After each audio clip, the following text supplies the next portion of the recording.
A vaidade é uma forma de ego inflado, negação do vazio, negação da irrelevância. Somos todos, em algum nível, vazios e irrelevantes. É muito difícil escapar da vaidade. É claro que tem coisas da vida que são ótimas. Antes que alguém que está nos ouvindo ache que é muito inteligente porque sabe que tem coisas boas na vida. É claro que tem coisas boas na vida. Aliás, o fato de ter coisas boas na vida é que faz com que seja tão vulnerável. Por outro lado, dentro da filosofia, voltando ao autor que você citou, Santo Agostinho, ele descreve o que ele chama de 3 concupiscências. A melhor tradução para concupiscência do latim talvez seja cobiça. Ser atraído desmesuradamente por alguma coisa. Ele fala que tem 3 tipos. Tem a da carne, que normalmente se associa a sexo, né? Quando você perde a cabeça por desejo sexual. O Santo Agostinho curtiu por um tempo também, né? O desejo sexual? É famoso, né? Deus me dê a castidade, mas não hoje, pelo menos. O que mostra a sabedoria do cara, né? Sabe muito, Você né? vê que Hoje não, amanhã. O cara sabia do que estava falando, né? Mas a concupiscência da carne também é desejo de poder, desejo de dinheiro. Não é só sexo. Ele fala também que tem a concupiscência do intelecto, que é essa que eu quero chegar. E ele fala também que a pior de todas é a da vontade. Porque a concupiscência da vontade é a cobiça por você se achar melhor do que é. Ele diz que essa é a pior. Não é a do sexo, como normalmente se pensa. Interessante. A concupiscência intelectualis, do intelecto, é justamente um intelecto que é dominado pelo orgulho. E que, portanto, coloca o intelecto a serviço do orgulho pessoal.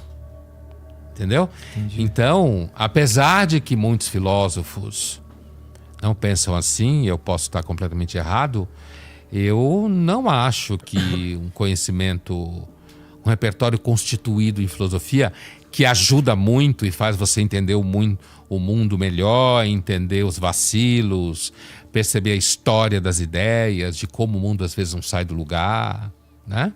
Não acho que necessariamente ajude a você resolver determinados problemas, sabe? Não acho, não. Acho que às vezes você dá com burros d'água. Entendi. O orgulho, bom, e a vaidade, eles são... Você diria que, assim, ser humilde é o contrário de ser orgulhoso? Então, no primeiro momento mas humilde, às vezes a gente associa humilde a ser humilhado. A se humilhar. Eu sei que não deve ser isso que você está pensando, mas isso é o primeiro entendimento que normalmente se tem com humilde e se condena, né? E, inclusive, qualquer coach picareta por aí, a primeira coisa que ele vai combater em você provavelmente vai ser essa ideia de humildade, apesar que eles andam muito esperto, assimilando o que se fala por aí, de repente tem coach de humildade hoje em dia, né? Mas quando você pensa na humildade como virtude, de fato, a humildade é uma virtude que é um desafio para aqueles que não têm nenhum motivo para ser humilde. É verdade, porque se você tá na merda, não tem... Tá fácil. Se você tá na merda, se você depende dos outros, inclusive, se você precisa de um favor, ou que você, sei lá, se você tá numa posição frágil, ser humilde não pode ser considerado uma virtude, é mais é o que é. É uma condição, uma condição na qual você está. Por isso que a humildade é uma virtude que é muito desafiadora para quem teria motivos para não sê-lo, né? As virtudes normalmente têm essa característica, elas crescem em terreno hostil, né? Elas aparecem em terreno hostil. Por isso que não tem virtude teórica, só prática. Não existe ética teórica. Só prática. Isso já dizia o grande Aristóteles. Né? Ética é uma ciência da prática. Sempre. Nenhuma virtude se sustenta em teoria. Você não conhece ninguém que seja honesto teoricamente. Ou corajoso teoricamente. Só na prática. Na Bíblia, a ideia de virtude, ela é Deus espera a virtude dos seres, virtude da humildade dos seres humanos, no sentido de que não se achem melhores do que o próprio Deus. Mas não no sentido que Deus precisa que você seja humilde. Porque o personagem Deus pressupõe a ideia que ele não precisa de nada. Então ele é incondicionado, como se diz em filosofia, incausado, né? Mas porque ser humilde ajuda a você mesmo, a você perceber que, a rigor, o ser humano, nós todos deviam ser humildes, porque a gente tá fudido. A rigor tá todo mundo numa condição de humildade obrigatória, se você pensar em termos ontológicos, como se fala em filosofia, né? Agora, se a humildade é o oposto da vaidade, ela é em grande medida, sim, porque a vaidade é uma forma de ego inflado, né? É uma forma de negação do vazio, negação da irrelevância. E somos todos, em algum nível, vazios e irrelevantes, né? Então, é muito difícil escapar da vaidade. Por isso que ela é a pior concupiscência. Soberba, como fala o Agostinho. Libido soberba. A vida... Não, eu vou falar da minha experiência. Eu já tive num lugar que eu achei que eu tinha... pronto. Cheguei lá. É isso, tô resolvido. E aí vem a vida te dar um porradão. E tu, caralho, meu irmão, na verdade eu sou um merda. Na verdade, assim, eu tenho um puta caminho enorme ainda pra percorrer. E aí do ponto de vista intelectual, inclusive, né? Quando tu se depara com... Quando você tem uma ideia muito fixada na tua cabeça e, de repente, uma circunstância da vida desconstrói aquilo tudo que você acreditava, né? Então, eu acho a vida muito eficiente em destruir vaidades. Em geral, ela não é? Sem dúvida. É talvez uma das definições mais claras do efeito que a vida tem sobre nós, né? Total. E aí, eu suponho que, assim, essa busca por esse lugar em que a gente poderia se envaidecer, ela é talvez especialmente se você não é se você é um ser humano que não nasceu em berço de ouro nem nada, é o prenúncio de uma porrada da vida que você vai então perceber o merda que você é. Pelo menos foi assim comigo e eu olho em volta e é assim com uma galera, né? A vida é muito eficiente em te colocar no teu lugar e te mostrar que você é um merda. No fim é uma máquina de triturar, muitas vezes. É claro que tem coisas da vida que são ótimas, maravilhosas, né? Antes que alguém que está nos ouvindo ache que é muito inteligente porque sabe que tem coisas boas na vida. É claro que tem coisas boas na vida. Aliás, o fato de ter coisas boas na vida é que faz com que você seja tão vulnerável. Porque você as quer, em algum momento você vai descobrir que não as pode ter, né? Então... por isso você pode, inclusive, sentir esse efeito que você falou aí, de que a vida pode triturar vaidades, o dia a dia. Porque, na verdade, a gente está o tempo inteiro sob efeito da contingência, né? O tempo todo, a contingência. A gente pode até chamar a Madame Contingência, sabe? Tem uma frase numa peça do Eurípides, Écuba. Écuba era a mulher do Príamo, rei de Troia, a famosa cidade de Troia.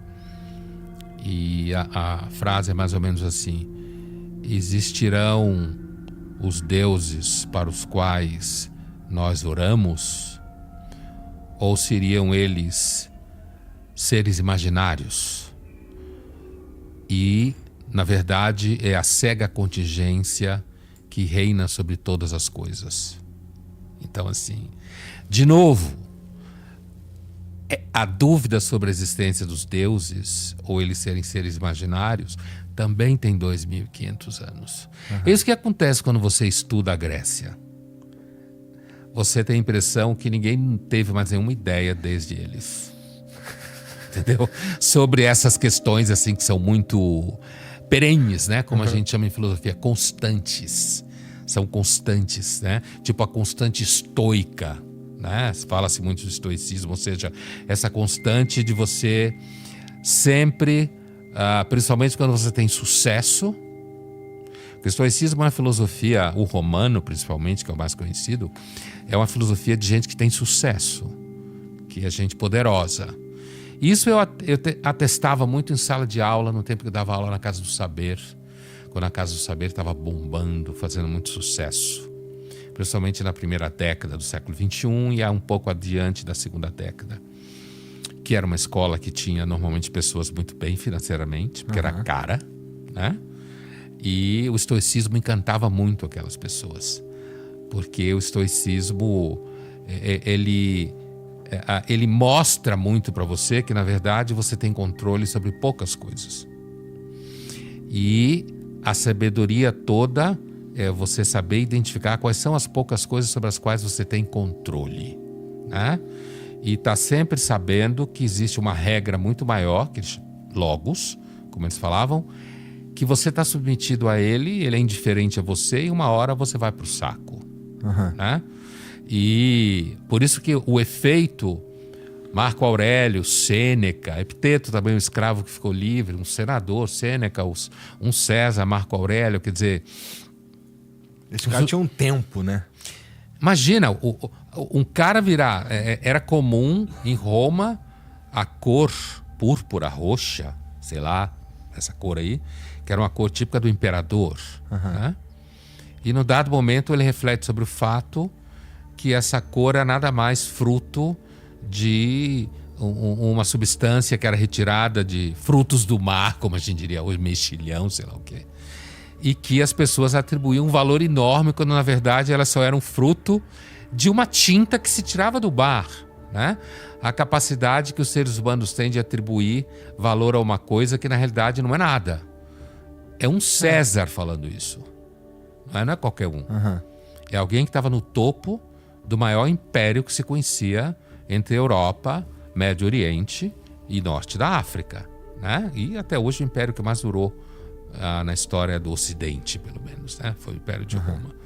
Então, assim, portanto, perceber que, primeiro, voltando à frase trágica, que primeiro é muito comum a gente acreditar em seres imaginários ou em deuses para aqueles que acreditam. Sistemático, Freud volta no Futuro de uma Ilusão, né? Ou talvez eles sejam seres imaginários e quem reina no mundo é mais cega a contingência. É um horror, porque a contingência é cega. Ela não faz diferença. Você não tem como negociar com ela. Se existir um Deus mau, como alguns pensam ao longo da história, já pensou, você ainda pode tentar negociar com ele. Mas a contingência não é uma subjetividade. Ela não é intencional. Ela é bestamente cega. Ela distribui seus bens e suas misérias sem nenhum critério, de forma completamente randômica, que aliás significa exatamente ao azar, né? Randômico. E isso é aterrorizante para nós. Com certeza. Inclusive porque isso se manifesta na vida continuamente. E a gente sabe disso, nós seres humanos. Os outros animais há todo um debate, mas a gente sabe disso. E a gente sabe que no final das contas, aliás, como dizem os americanos, as únicas coisas certas é impostos e a morte, né? Então, assim, só impostos e a morte. Aqui no Brasil, cada vez mais, né? Impostos, além de mortes. Mas impostos muito forte. Então é muito difícil manter a sanidade mental diante dessas coisas todas.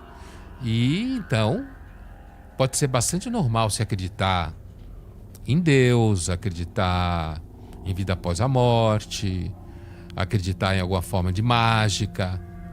O que eu acho besta mesmo é ser terraplanista. Qual é o oposto do romântico, então? O oposto do romântico é um moderno feliz. Tá. Feliz? É a ideia de um moderno feliz. É assim. Que também é tão esquisito. Vou te dar um exemplo. Romântico. Assim. Pensa, é uma imagem que eu tenho muito na cabeça. Pensa que a modernidade é bipolar. Tá?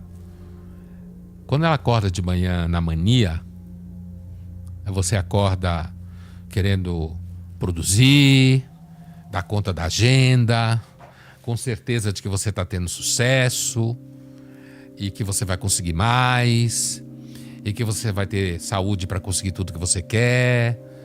Isso é o momento mania. Tá. Quando você acorda deprê, puta, minha vida não é exatamente o que eu queria, eu não tô vendo mais muito sentido nisso, você tá romântico, tá melancólico, né? Então, quando você pergunta o que é o oposto do romântico, é essa mania. É essa ideia. Na filosofia é muito o iluminismo. O iluminismo racional. Os românticos que inventaram o conceito de inconsciente, né? Não foi o Freud nem o Jung. Veio dos românticos. O iluminismo, ele acredita no progresso. Isso é típico de... Um romântico olha para o progresso e... né? Progredir. Porque tem uma coisa no progresso que é o seguinte, você não pode parar nunca, que é o que você falou. Pode parar. O que vai acontecer se você parar? Dinheiro é uma coisa que está aqui e amanhã não está. Né? Não é que nem ter nascido nobre no ano 1200. Era uma herança de sangue. E a herança de sangue, ninguém tira de você. Nobre que perdeu a terra dele para um banco, nasceu a modernidade. Entendeu? No momento que um banco pode tirar a sua terra, que sua família tinha há 1000 anos, sei lá, 500 anos, que é o que na realidade a burguesia inveja tanto na aristocracia. Né? Porque tudo que a burguesia tem depende de dinheiro. E dinheiro, por definição, acaba. Se você não continuar multiplicando ele, uma hora ele acaba. Né? Isso é desesperador. Né? Então, o contrário do romântico, que eu falei que é o moderno feliz, é o moderno maníaco. Maníaco no sentido de bipolar, né? Maníaco depressivo. É maníaco. Ele acha que vai dar certo. Quando ele ouve falar da inteligência artificial, ele fica de pau duro. Sabe esse tipo de gente assim? Inteligência artificial.